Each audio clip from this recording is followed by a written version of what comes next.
मार्ग येथे वरची धाटवाडी येथील चंद्रहास करपे यांच्या राहत्या घरी चोरीची घटना घडली आहे।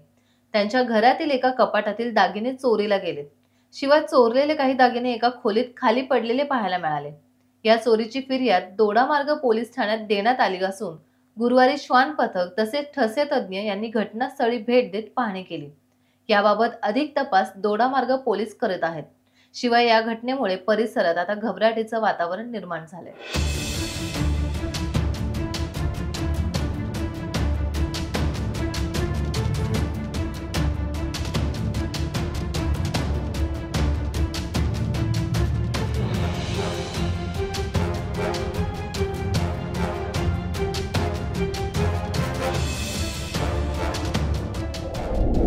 टाइम्स डिजिटलला लाईक करा, सबस्क्राइब करा, शेअर करा आणि बेल आयकॉन दाबायला विसरू नका। पाहत रहा टाइम्स डिजिटल।